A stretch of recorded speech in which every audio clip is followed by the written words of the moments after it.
Christine, Tree Lines is a 8 composition project, and from what I read on your website a few moments ago, to depict the spirit of Canada's pristine environment. I know you're from British Columbia, that it's a beautiful place close to nature.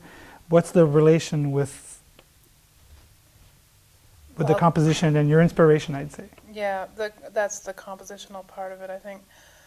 I mean, again, well, not again, but the music tends to come to me, and I started out writing about Emily Carr. I did a bit of a study and had a bit of a commission to write a small group piece based on her works. So there was one work in particular that I loved the title, which was Dancing Sunlight, which is the first track of the album.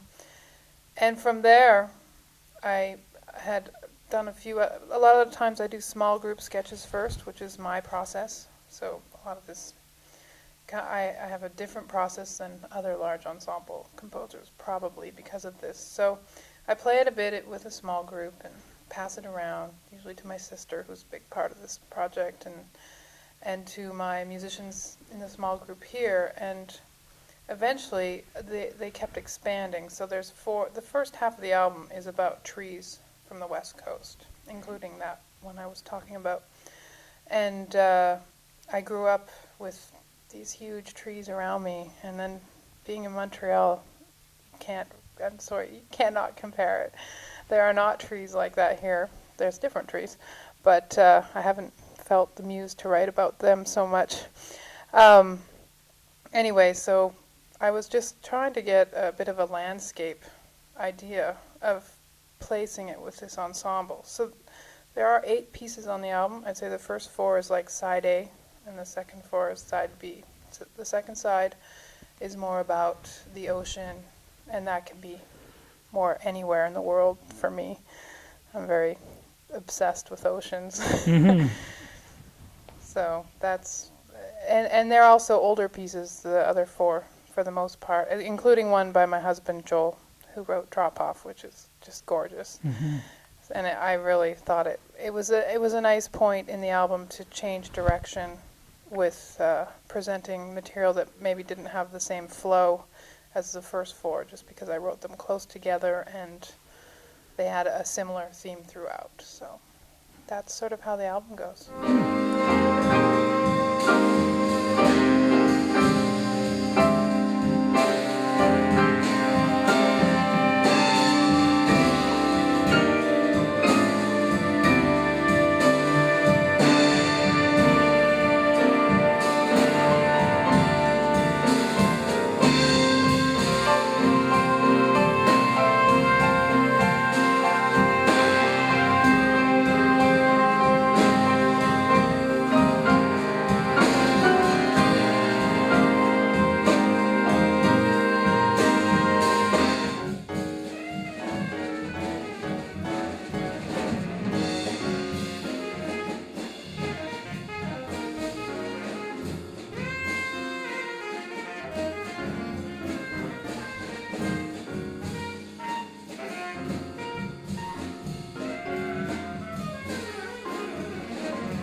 off the list of musicians because there's quite a few and it's an impressive list.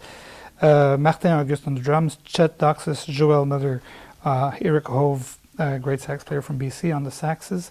And then we have Jean-Nicolas Trottier, Dave Grott on the trombones, Steve Amirault, pianist, Fraser Hollins on the bass, Justin Couture on the trumpet as well. 18 musicians. What led you to these 18 musicians? There's so many of them. I'm sure you know tons of them. And again, it's been a long process. I've worked with a lot of different musicians in Montreal, and this is where I'm at right now, working with especially the rhythm section. These are people that are very close to me with my music, whether it's small ensemble or large ensemble, and they add such personal voices. All the names you listed, plus the others that are in the band. They have, I think they all each have such strong individual voices that I can hear when I write my music. And I've known quite a few of them for a very long time, since McGill. We all, like I'd say 10 of them I've gone through McGill with in this process. And we've all come out with some similar aesthetics in music of what we think we want to hear. So it was really easy to work with them. Great.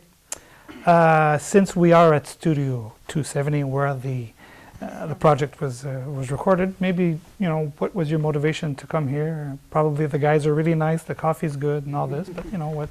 I'll answer first and then I'll pass it to Paul. But it's hard. I think in the world it's hard to find the right studio. There's always going to be little flaws, things you want that aren't there, things that are there that you're surprised that you have. So this studio for Montreal, a big part of it is finding the right size studio, I think. And we were able to fit in here nicely, and now they have 3 booths. I got to record with 2 booths. I'm so jealous about anyone else that gets 3.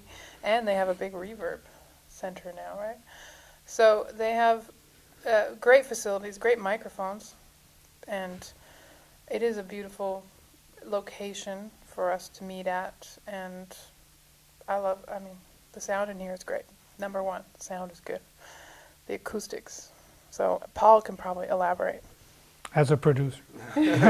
Well, I work here a lot. I have a long-standing relationship with Studios 270. So as far as, studios go, I would say that, I'm more comfortable here than other studios that, I work here more than other studios. So, and I feel that, a lot of the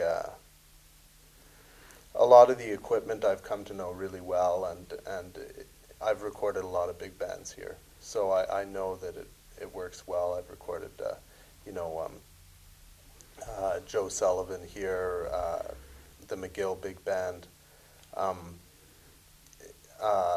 Jean-Nicolas Trottier's big band as well.